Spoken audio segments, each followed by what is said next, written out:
आणि अध्यक्ष महाराज, माननीय मुख्यमंत्री देवेंद्र फडणवीसजींच्या नेतृत्वामध्ये ज्यांचा एफ फास्ट आणि डी डेव्हलपमेंटसाठी आहे, ज्या राज्याचे उपमुख्यमंत्री यांनी साधारणतः 124 मुद्द्यावर या अर्थसंकल्पामध्ये ए फॉर ऑल राऊंड आणि पी फॉर प्रोग्रेस साठी अर्थसंकल्प सादर केला आणि ज्यांच्या सोबत ठाण्याचा ढाण्या वाघ एकनाथ शिंदे उभा आहे, त्या राज्याच्या या अर्थसंकल्पावर काही मुद्द्यांवर चर्चा करण्यासाठी मी उभा आहे।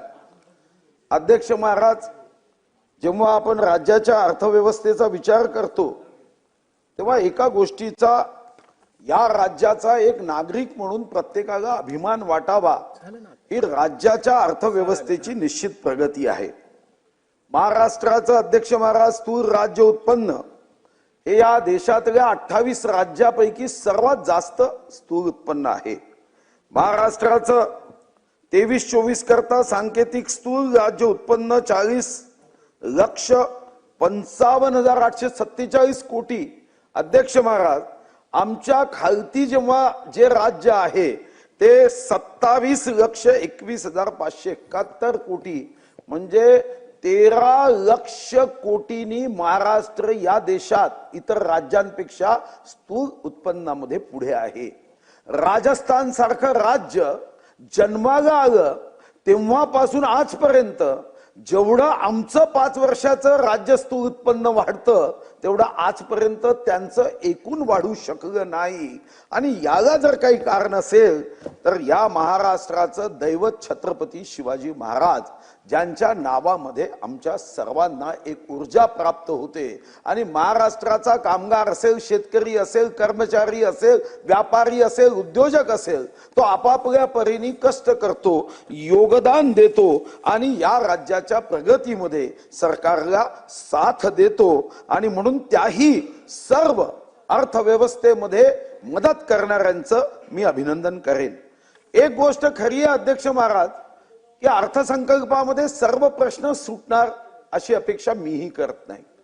संसाधनाचा महत्तम उपयोग व्हावा, प्रत्येक पैशाचा आपण ट्रस्टी आहोत, विश्वस्त आहोत, या महात्मा गांधींच्या मूळ तत्वानुसार राज्याच्या 7,20,00,000 कोटीचा प्रत्येक पैसा खर्च व्हावा, ही मात्र एक महाराष्ट्राचा नागरिक म्हणून आणि आमदार म्हणून मी अपेक्षा करतोय।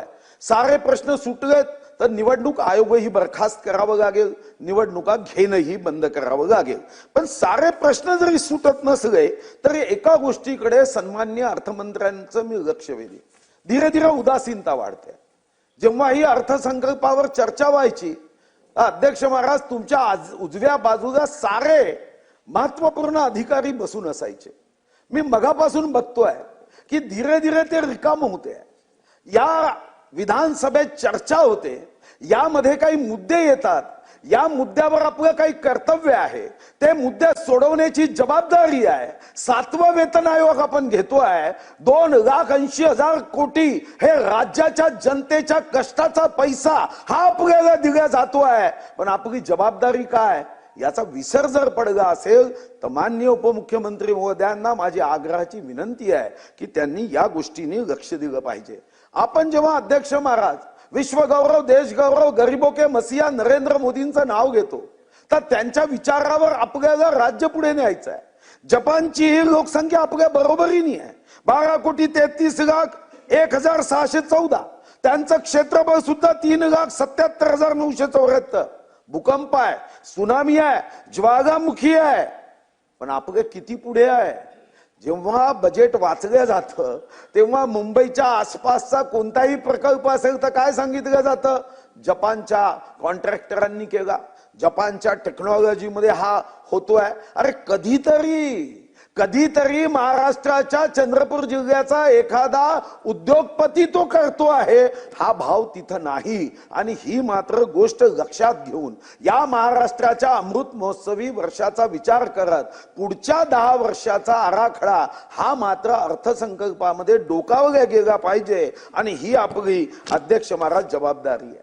खरं तर या सभागृहात मला एका गोष्टीचं आश्चर्य वाटतं आणि माझं भिन्न मत आहे। काटकसर आणि अध्यक्ष महाराज आर्थिक शिस्त. कदाचित आपल्यापैकी अनेक आमदारांना याची माहिती नसेल. एकदा निवडणुकीच्या आयोगाकडे दिलेले आमदारांचे ऍफिडेव्हिट एकदा वाचायचे, मंत्र्यांचे ऍफिडेव्हिट वाचायचे. काय महाराष्ट्रावरचं कर्ज आहे अध्यक्ष महाराज. एकेका आमदारावर, एकेका माजी आणि आजी मंत्र्यावर त्यांच्या उत्पन्नापेक्षा 15 पट कर्ज आहे. पण राज्यामध्ये कर्ज घेतलं तर अध्यक्ष महाराज काय त्रास होतो. आणि ज्या पद्धतीने काटकसर म्हटलं जातं अध्यक्ष महाराज, खरं तर आपण काटकसर कुठं करतो. सुंदर भाजी करायची तर्री वगळी आणि मीठ मात्र टाकायचं नाही म्हणे काटकसर करायची. आमचा एक मित्र होता अध्यक्ष महाराज, तो म्हणायचा काटकसर केली पाहिजे म्हणून नेहमी मिस कॉल द्यायचा. विश्वजितजी नेहमी मिस कॉल. मग समोरचा कॉल करतोय आणि त्याचा अभिमान वाटायचा की मी काटकसर करतोय. अर्थमंत्री किंवा अधिकाऱ्यांना असं वाटतं का म्हणे. खर तर अध्यक्ष महाराज मिस कॉल द्यायचा आणि मिस कॉल देऊन मग पुढून फोन यायचा, त्याला वाटायचं मी काटकसर करतोय. एक दिवस त्याच्या घराला आगच लागली. त्यांनी फायर ब्रिगेड वाल्यांना सुद्धा मिस कॉल दिला. एका मिस कॉलवर फोन नाही उचलला गेला. 1 जागा 2 जागा 3 जागा 4 जागा फायर ब्रिगेड उशिरा आली आणि नंतर मात्र त्याच्या घराचं आगीमध्ये नुकसान झालं. राज्यामध्ये सुद्धा अर्थसंकल्प मांडताना राज्याची आर्थिक पाहणी अहवालावर आधारित आपण निर्णय करतो की नाही याची जाणीव ठेवली पाहिजे. अध्यक्ष महाराज, आता दरडोई जिल्हा उत्पन्न आपण 5व्या क्रमांकावर आहे खरं आहे, पण दरडोई जिल्हा उत्पन्नामध्ये अध्यक्ष महाराज फक्त 7च जिल्हे पुढे आहे. मग अर्थसंकल्पाच्या पहिल्या काही पॅरेग्राफ मध्ये जे जिल्हे पुढे आहे त्यांच्या ताटात जास्त अन्न दिलं तर अध्यक्ष महाराज बघ अर्थसंकल्पामध्ये एक गोष्ट मात्र अडचणीची येईल की आम्ही समाज व्यवस्थेमध्ये त्या लंडनच्या उदाहरणासारखी दुर्दैवानी घटना करतोय की लंडनच्या कोर्टामध्ये एकावर आरोप होता पाव चोरीचा, ब्रेड चोरीचा. जज शिक्षा सुनवत होते, म्हणाले की यांनी चोरी केली.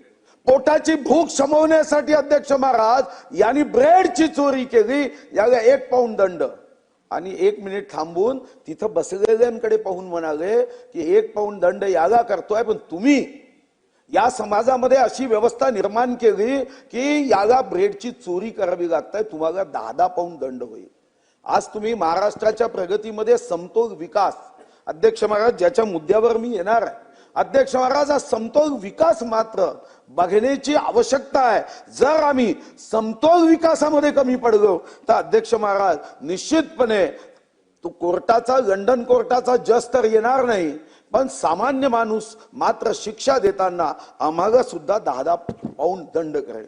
खरं तर लाडकी बहीण योजना ही तर कधीच बंद करू नये. लाडक्या बहिणीच्या योजनेमध्ये अध्यक्ष महाराज मी अर्थमंत्री महोदयांचं अभिनंदन करेन. मला याची जाणीव आहे की मंत्रालयात गेल्यावर काही अधिकारी असं म्हणतात की हे अनप्रोडक्टिव्ह आहे. माझं मत आहे अध्यक्ष महाराज, हे अनप्रोडक्टिव्ह नाही आहे, हे आमचं दायित्व आहे, ही आमची जबाबदारी आहे.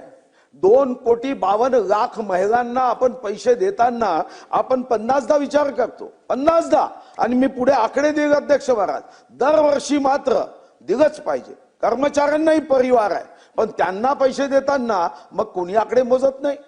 बघा तर काही विरोधी पक्षातल्या लोकांचं आश्चर्य वाटतं. खरं तर अध्यक्ष महाराज, छत्रपती शिवाजी महाराजांचं ते उत्तम वाक्य आहे. जेव्हा छत्रपती शिवाजी महाराजांना एक प्रश्न विचारला की तुमच्या राज्यात, या छत्रपती शिवाजी महाराजांच्या राज्यात स्त्रीचं स्थान कुठं आहे, छत्रपती शिवाजी महाराज म्हणाले आमच्या घराच्या देवाऱ्यामध्ये स्थान आहे. आणि अध्यक्ष महाराज निसर्गानेच व्यवस्था केली आहे. अध्यक्ष महाराज, तुम्ही लाडक्या बहिणीचे पैसे थांबवा किंवा त्याच्यावर जी टीका करता की राज्याची अर्थव्यवस्था खराब झाली, अर्थव्यवस्था खराब झाली नाही असं म्हणणाऱ्यांची मानसिक अवस्था खराब झाली आहे. अध्यक्ष महाराज, कोणत्याही आमच्या आई बहिणीचं नाव घ्या का आपण अध्यक्ष महाराज कोणाचंही नाव घ्या, नावाच्या अक्षरात शेवटचं ए किंवा आय असतो. का ए आणि आय असतो अध्यक्ष महाराज? कारण स्त्री ए ग्रेड काम करते आणि इंटेलिजंटली काम करते. कोणत्याही महिलेचं 99% महिलेच्या नावातला शेवटचा शब्द ए किंवा आय असतो. याचं कारण स्त्रीचा दर्जा हा निश्चितपणे पुरुषांपेक्षा मोठा आहे. पण लाडक्या बहिणीला पैसे दिले तर काही लोकांचं पोट का दुखते हे मात्र मला समजलं नाही. ते टीका का करतात अध्यक्ष महाराज. मी माननीय मंत्री महोदयांना काही सूचना अध्यक्ष महाराज करणार आहे. मग एका गोष्टीचं थोडस खंतही आहे अध्यक्ष महाराज. आता ही खंत व्यक्त करताना माझी मोठी अडचण होते. मी काही बोललो की टीव्ही चॅनल वाले आपलं दाखवतात घरचा अहेर करता. आजकाल पत्रिकेत अहेर आणू नये, अहेर स्वीकारल्या जाणार नाही असं लिहून येतं. मी काही बोललो की मग ते म्हणतात की मंत्री केलं नाही म्हणून नाराज आहे. खरं तर ते गाणं मला आवडते कारण आमचे नेते ज्यांच्यावर मी मनापासून प्रेम करतो ते नितीन गडकरींचं नेहमीच एकदम मस्त गाणं ते गुणगुणतात की तुझसे नाराज नहीं जिंदगी हैरान हूं मैं तेरे मासूम सवालों से परेशान हूं मैं. कधी कधी जेव्हा पत्रकार विचारतात की तुम्ही नाराज आहे का, तेरे मासूम सवालों से परेशान हूं मैं. शेवटी आम्ही या सभागृहात अध्यक्ष महाराज कोणत्या पदावर जाण्यासाठी आलो नाही. निवडणूक जिंकणे हे आमच्या आयुष्यात लक्ष्य नाही. आमच्या मतदारसंघाच्या दीनदुर्बल शोषित पीडित अंध अपंग निराधार सह्याचं मन जिंकणं यासाठी अध्यक्ष महाराज आम्ही इथं मुद्दे मांडतो. मी माननीय उपमुख्यमंत्र्यांच्या लक्षात आणून देऊ की खरं तर काय लक्ष दिलं पाहिजे. आज राज्याचं उत्पन्न वाढू शकतं, महत्तम संसाधनाचा उपयोग करता येतो. आता साधं स्टेट ओन टॅक्स रेव्हेन्यू स्वतःचा कर महसूल कमी झाला आहे. मग त्याच्यावर आपल्याला लक्ष द्यावं लागेल. 2017-18 मध्ये आपला स्वतःचा कर महसूल जास्त होता, आता थोडा कमी झाला आहे. मग आपल्याला या संदर्भामध्ये जे अधिकारी चमकेश आहे, काही अधिकारी कसे असतात काम कमी चमचेगिरी जास्त, त्यांना मोठ्या पदावर देता कामा नये अध्यक्ष महाराज. ते मंत्री आले की एकदम हाजी हाजी हाजी हाजी करतात. काही अधिकारी असतात जहां भी रखेंगे भगवान की मर्जी पण काम करतात. मग अशा सर्व व्यवस्थेमध्ये आपल्याला उत्तम अधिकाऱ्यांची टीम करता येईल का अध्यक्ष महाराज. जे अधिकारी टार्गेट पूर्ण करत नाही, मी उदाहरण देतो. 2023-24 मध्ये एक्साइज रेव्हेन्यू 25,500 आपण बजेटमध्ये सांगितलं. ऍक्च्युअल अचिव्हमेंट किती आहे 23,222. कारण काय, महाराष्ट्रामध्ये अध्यक्ष महाराज डुप्लिकेट दारू इतक्या मोठ्या प्रमाणावर पकडल्या गेली. आपण ते दारू विकणारे कोण आहे, त्यांच्या पाठीशी कोण आहे हे करून त्यांचे पाय कायद्याच्या चौकटीत संविधानाच्या फटक्यांनी तोडले पाहिजे तर आपला रेव्हेन्यू वाढेल. 24-25 मध्ये 3,500 कोटी रेव्हेन्यू आपण अंदाजित धरला. कालपर्यंत म्हणजे कालच्या तारखेपर्यंत 21,900 कोटी. अध्यक्ष महाराज याकडे लक्ष दिलं पाहिजे. भाजीमध्ये मीठ वाचवून त्यामध्ये काटकसर करून त्याच्यामध्ये आपल्याला कोणताही अध्यक्ष महाराज फायदा होत नाही. मग माझी मागणी आहे, अरे डेअरिंग करा. काय घाबरता कर्जमुक्ती देण्यासाठी अध्यक्ष महाराज. ही कर्जमुक्ती देण्याची आवश्यकता आहे आणि मी हे सांगू शकतो. काय कर्जमुक्तीची रक्कम येणार आहे 20,000 कोटी. अध्यक्ष महाराज मी तुमच्या माहिती करता सांगतो की वेतनावर आपण किती खर्च करतो अध्यक्ष महाराज. 2023-24 मध्ये वेतनावरचा खर्च 1,42,718 कोटी होता. किती वाढ झाली 2024-25 मध्ये, त्याच्यामध्ये वाढ झाली 16,316 कोटींनी आणि खर्च झाला 1,59,034 कोटी. आता 25-26 मध्ये किती वाढ केली 1,72,760 कोटी म्हणजे 13,726 कोटीची. निवृत्ती वेतनात किती वाढ झाली 2 वर्षात 13,565 कोटी. म्हणजे विचार केला अध्यक्ष महाराज तर एका वर्षामध्ये अध्यक्ष महाराज आपण 29,881 कोटीची वाढ देतो. कर्मचाऱ्यांसाठी दिलीच पाहिजे. 29,881 कोटीची वाढ देताना तिजोरीत ठीक आहे तिजोरीत पैसे नाही अध्यक्ष महाराज आणि आपण कर्जमुक्ती देणार नाही, ही काही योग्य भूमिका होणार नाही. मला वाटतं की तुम्ही बेल वाजवली अध्यक्ष महाराज. मग मी नाही तुम्ही बेल वाजवल्याने इतर मुद्द्यांवर मी जात नाही. पण कृषी विद्यापीठे समृद्ध करणे, टेक्नॉलॉजीचा महत्तम उपयोग करणे, आत्मा बेशुद्ध जागा आहे त्याला कर्मचारी देणे कारण त्याच्यामध्ये 35% कर्मचारी आहे. संजय गांधी सावन बाग योजना कारण आता तुम्ही 2 मिनिटं देऊ शकाल की नाही तर थांबतो अध्यक्ष महाराज 2-3 मिनिटं देऊ शकाल ना. संजय गांधी निराधार योजना कोणाच्या सुपीक डोक्यात आलं. आता म्हणाले ऑनलाईन करावं, करा ना केलंच पाहिजे. पण ऑनलाईन करताना मी चंद्रपूरचे आकडे देतो. काय झालं नोव्हेंबर नंतर पैसेच नाही. कारण काय तर आता अध्यक्ष महाराज 88,655 पैकी जानेवारी मध्ये ऑनलाईन फक्त 56,000 सक्सेस झाले. कोणासाठी ही योजना? निराधार, विधवा, परित्यक्त्या, घटस्फोटिता यांच्यासाठी ही योजना आहे. अजून 56,422 लोकांची नाही. ते लहानपणी तुम्ही गाणं ऐकलं असेल, चाहे लाख करो तुम पूजा, तीर्थ करो हजार, दिन दुखी को ठुकराया तो सब कुछ है बेकार, गरीबों की सुनो वो तुम्हारी सुनेगा, तुम 1 पैसा दोगे 10 लाख देगा. अध्यक्ष महाराज निराधार योजनेचं अनुदान देत नाही. तुम्ही आता मग घंटी वाजवल्यामुळे माझ्या नावातच तशी घंटी आहे. ठीक आहे, वैधानिक विकास मंडळ का होत नाही अध्यक्ष महाराज? मी पत्र घेतलं अध्यक्ष महाराज, या पत्रामध्ये वैधानिक विकास मंडळ मध्ये विदर्भ म्हणजे वसाहत आहे का आमची अध्यक्ष महाराज? तुम्ही विदर्भामध्ये जो विभाजित निधी आणि त्याच्यावर आता वैधानिक विकास मंडळच नाही. माझी माननीय मुख्यमंत्री महोदयांना आग्रहाची विनंती आहे की ताबडतोब केंद्र सरकारकडे जाऊन वैधानिक विकास मंडळाची स्थापना ही ताबडतोब केली पाहिजे. क्रीडा क्षेत्रामध्ये 538 कोटी अध्यक्ष महाराज, आपल्याला मिशन ऑलिम्पिक करायचं आहे. खरं तर मी माझं मागणी पत्र हे सचिवांना आपल्या अर्थमंत्री महोदय दिलं होतं, पण त्यातलं एकही मुद्दा आला नाही अध्यक्ष महाराज. काय मागितलं अध्यक्ष महाराज आम्ही? अध्यक्ष महाराज, यामध्ये आपल्याला अभिमान वाटावा. माझ्या मतदारसंघातून अध्यक्ष महाराज मी अयोध्येच्या राम मंदिराला सर्व लाकूड आम्ही पाठवलं.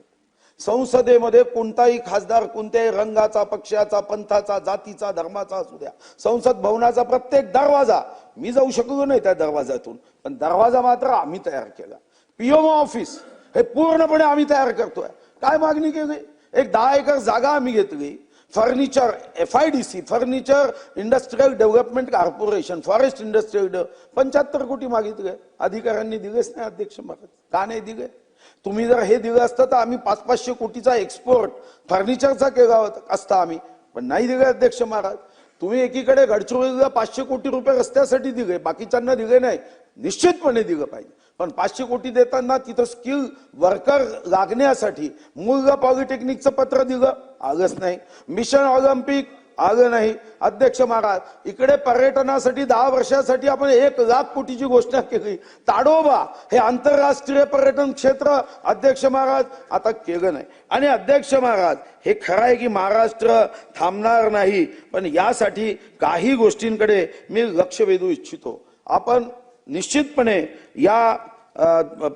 आपण इन्व्हेस्टमेंट आणली अध्यक्ष महाराज. माझ्या 2 स्पेशल अध्यक्ष महाराज विनंती आहे की तुम्ही सांगितलं की 15,72,654 कोटी रुपयाची गुंतवणूक होणार आहे. यासाठी 16 लाख रोजगार निर्मिती होईल. मी माहिती घ्यायला गेलो अध्यक्ष महाराज की 16 लाख रोजगारामध्ये माझा चंद्रपूर, गडचिरोली, भंडारा, गोंदिया यांना तसं मला स्किल द्यायचं आहे. ते म्हणाले अजून 16 लाखामध्ये कोणत्या कोणत्या सेक्टरमध्ये हा रोजगार आहे हे माहीतच नाही.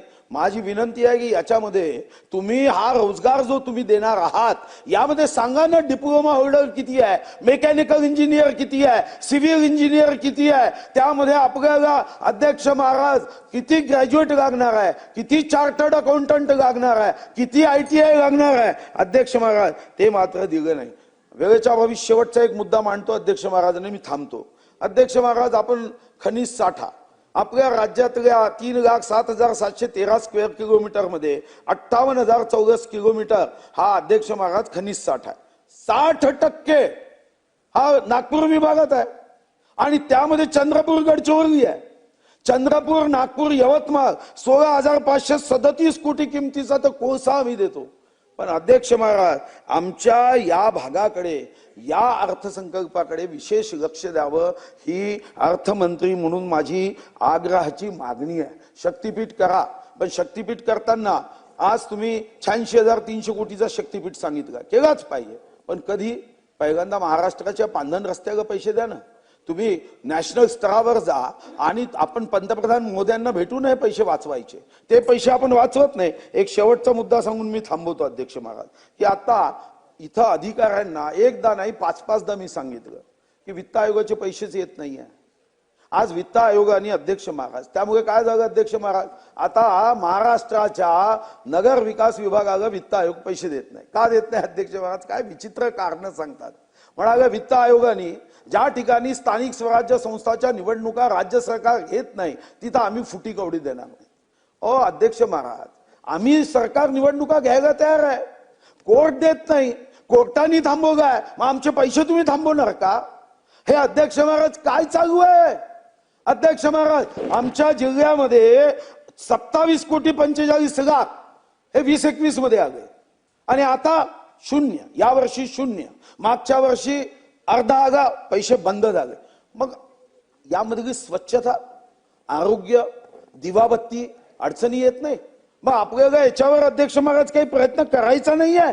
आणि शेवटचा मुद्दा सांगतो अध्यक्ष महाराज, मग सरकारला आणि विशेष करून कर्मचाऱ्यांना पैसे वाचवायचेच असेल तर मी तुमच्याकडे एक कागद पाठवतो. म्हणजे वागायचं कसं असतं, नसती निपटारा कायदा आहे, वेळेच्या अभावी बघत नाही, हा कागद मी तुम्हाला पाठवतो, एकदा तुम्हीच वाचा. तुमचाही अंतरात्मा तुम्हाला सांगेल की आम्ही इकडे 50 कोटी 75 कोटी FIDCला देत नाही. आमच्या जिल्ह्याची घटना आहे अध्यक्ष महाराज. अध्यक्ष महाराज, 22/10/98 ते 7/8/2003 पर्यंत एका उद्योजकाचा एक ब्रिज होता, पत्कर होता. त्याच्यानंतर लवाद झाला. त्यांनी सांगितलं त्याचा पत्कर संपल्यानंतर लवाद काय झाला, तो म्हणाला की मला अजून काही पैसे घेणे. एक तडवी नावाचा लवाद वागा बसला, पैसे घ्यायचा सांगितलं त्यांनी, तडवी बसला आणि त्यांनी निवाडा दिला 5,71,03,962 रुपये हे द्यावे. किती टक्के व्याजाने? 25% व्याजाने, महिन्याचा 25% व्याज. अतुल भाऊ, आम्ही 75 कोटी मागितले राम मंदिराला, पण अधिकारी ते पैसे देत नाही, कारण तो कागदच पोहोचवत नाही मंत्र्यांपर्यंत. 75 कोटी जागा नाही आहे. अरे आम्ही 10 एकर मध्ये शेकडो लोकांच्या हातात काम देऊ, आमचा संकल्प आहे व्हाईट हाऊस मध्ये आमचं फर्निचर वापरलं गेलं पाहिजे. काय केलं अध्यक्ष महाराज? 5,71,03,962 चा निवाडा झाला. मग मंत्रालयात फाईल लागली, निकालच जागा नाही. मग तो गेला कोर्टामध्ये आणि कोर्टामध्ये गेल्यानंतर अध्यक्ष महाराज, या ठिकाणी 2008 जानेवारीमध्ये त्यांनी जी काही रक्कम सांगितली त्या संदर्भामध्ये मग व्याज वाढवून 5,41,00,000 रुपये द्यायला सांगितलं. अध्यक्ष महाराज, त्याला 5,41,00,000 रुपये दिले. पुन्हा तो कोर्टात गेला, कारण काही पैसे वाचले होते. जे काउंटिंग आहे त्याच्यामध्ये गडबड होत आहे. आणि अध्यक्ष महाराज, मग काउंटिंग कशी केली अधिकाऱ्यांनी माहिती आहे? जे पैसे त्याला भरले त्याच्यावरही 25%, जे 2021 पर्यंत ध्येय नव्हतं. आणि किती द्यावे पैसे हे सभागृहात मी मुद्दाम लक्षात आणून देतो की एवढं वेतन दिल्यानंतर किती पैसे दिले माहिती आहे अध्यक्ष महाराज? या 5 कोटीच्या बदल्यात केस लढत लढत आपण आता त्याला 536 कोटी रुपये दिले. वाचून घ्या अध्यक्ष महाराज. लक्ष द्यायचं की नाही? रोज 2,000 रुपये भत्ता घेतल्यानंतर जीव असा तुटतो अध्यक्ष महाराज. आपण जनतेच्या पैशातून सही करून 2,000 रुपयाचा भत्ता घेतो आणि हे 536 कोटी फुटाण्यासाठी दिले. बरं, दिले ते दिले, सगळं मान्य आहे. 536 कोटी अरे तुम्ही चुकीच्या पद्धतीने का दिले? म्हणून अध्यक्ष महाराज, सर्वोच्च न्यायालयामध्ये या संदर्भात जाण्याचा निर्णय केला. विभागाने मंत्रालयात 4/10/2023 ला पत्र दिलं, मग 3/1/2024 ला दिलं, 9/5/24 ला दिलं, 9/1/25 ला दिलं. अध्यक्ष महाराज, ती फाईल काही तिथून हलतच नाही की आपण पुन्हा सुप्रीम कोर्टामध्ये रिव्ह्यू मध्ये जावं. आता एकीकडे असे पैसे उधळायचे आणि दुसरीकडे मात्र आम्ही 2-4 मागण्या केल्या की 75 कोटी नाही, 10 कोटी नाही, 20 कोटी नाही. अध्यक्ष महाराज, आज ही लोकशाही छत्रपती शिवाजी महाराजांच्या विचारावर आहे. पण अध्यक्ष महाराज, अशा पद्धतीने मंत्रालयामधल्या अधिकाऱ्यांनी दुर्लक्ष केलं तर अध्यक्ष महाराज, जो अर्थसंकल्प देवेंद्रजीच्या नेतृत्वात अजितदादा मांडताय त्या संदर्भामध्ये इथं झारीतले शुक्राचार्य मात्र विकासाची गंगा हे गोरगरीब चंद्रपूर गडचिरोली पर्यंत पोहोचू देणार नाही. आणि म्हणून माझी विनंती आहे की माननीय उपमुख्यमंत्री महोदयांनी, मी आता त्यांना पुन्हा एकदा पत्र देतो, कदाचित त्यांच्यापर्यंत अधिकाऱ्यांनी पत्र पोहोचवलं नसेल, ते मुद्दे लक्षात घेऊन त्या मुद्द्यावर अंमलबजावणी ताबडतोब करावी. झारीच्या शुक्राचार्यांचा अध्यक्ष महाराज बंदोबस्त करावा. ते शुक्राचार्य त्याला दरबानी त्याचा डोळा फोडला. आम्ही विदर्भाचे आहोत एवढं लक्षात ठेवावं. धन्यवाद. जय हिंद, जय महाराज.